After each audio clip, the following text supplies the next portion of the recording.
Middle east में पिछले 38 दिनों से जो आग भड़की हुई थी वो अब अचानक ठंडी पड़ती नजर आ रही है। गोलियां चल रही थी, मिसाइलें दागी जा रही थी और दुनिया को डर था कि कहीं ये टकराव और बड़ा रूप न ले ले। लेकिन ठीक आखिरी वक्त पर जैसे किसी फिल्म का क्लाइमैक्स पलट जाता है, वैसे ही यहाँ भी कहानी पलट गई। अमेरिका के राष्ट्रपति डोनाल्ड ट्रंप जो लगातार ईरान को धमकी पर धमकी दे रहे थे, डेडलाइन पर डेडलाइन दे रहे थे, उन्होंने इस बार भी आखिरी मिनट में अपना रुख बदल लिया। हमला करने की बात से पीछे हटते हुए उन्होंने सीज फायर का ऐलान कर दिया। लेकिन कहानी यही खत्म नहीं होती, असली ट्विस्ट तो इसके बाद आता है। इस पूरे मामले में पाकिस्तान की एंट्री होती है और फिर कुछ ऐसा होता है जिसने सोशल मीडिया पर हलचल मचा दी। खासकर पाकिस्तान के प्रधानमंत्री शहबाज शरीफ का एक ट्वीट जिसने लोगों को हैरान भी किया और सवाल उठाने पर मजबूर भी कर दिया। दरअसल पिछले कई दिनों से पाकिस्तान खुद को इस पूरे विवाद में एक मीडिएटर के तौर पर पेश कर रहा था। बातचीत का दौर चल रहा था और ये दावा किया जा रहा था कि पाकिस्तान लगातार दोनों पक्षों को शांति के लिए राजी करने की कोशिश कर रहा है।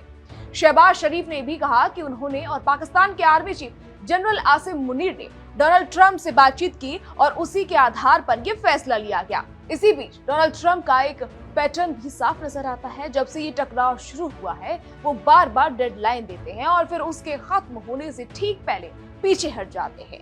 इस बार भी वही हुआ। डेडलाइन खत्म होने से करीब 2 घंटे पहले ही सीज फायर का ऐलान कर दिया गया। अब आते हैं उस ट्वीट पर जिसने पूरे मामले को और ज्यादा दिलचस्प बना दिया। रात करीब 12:46 पर शहबाज शरीफ ने सोशल मीडिया प्लेटफॉर्म एक्स पर एक पोस्ट किया। पोस्ट की शुरुआत में लिखा था draft Pakistan PM message on x और उसके बाद पूरा संदेश दिया गया था। यहीं से विवाद शुरू हो गया क्योंकि ये साफ नजर आ रहा था कि एक ड्राफ्ट मैसेज था जिसे शायद पब्लिश करने से पहले एडिट किया जाना था, लेकिन गलती से सेम फॉर्म में पोस्ट कर दिया गया। अब सवाल ये उठने लगा कि आखिर एक प्रधानमंत्री का आधिकारिक संदेश ड्राफ्ट के साथ कैसे पोस्ट हो सकता है। हालांकि इस गलती को जल्दी ही सुधार लिया गया। सिर्फ 1 मिनट बाद यानी 12:47 पर इस पोस्ट को एडिट कर दिया गया और ड्राफ्ट शब्द हटा दिया गया। लेकिन तब तक देर हो चुकी थी। सोशल मीडिया पर लोग इस पोस्ट का स्क्रीनशॉट ले चुके थे और सवाल उठने शुरू हो गए थे। अब लोग पूछ रहे हैं कि क्या ये मैसेज सही में पाकिस्तान की टीम ने तैयार किया था या फिर कहीं और से आया था, क्योंकि अगर ये मैसेज उनकी अपनी टीम का होता तो उसमें पाकिस्तान पीएम मैसेज जैसी लाइन लिखना थोड़ा अजीब लगता है। आमतौर पर कोई भी टीम अपने ही प्रधानमंत्री के लिए इस तरह का रेफरेंस नहीं देती। यहीं से चर्चा तेज हो गई कि क्या ये मैसेज बाहर से तैयार करके भेजा गया था, और अगर ऐसा है तो फिर ये सवाल और बड़ा हो जाता है कि असली कंट्रोल किसके पास है।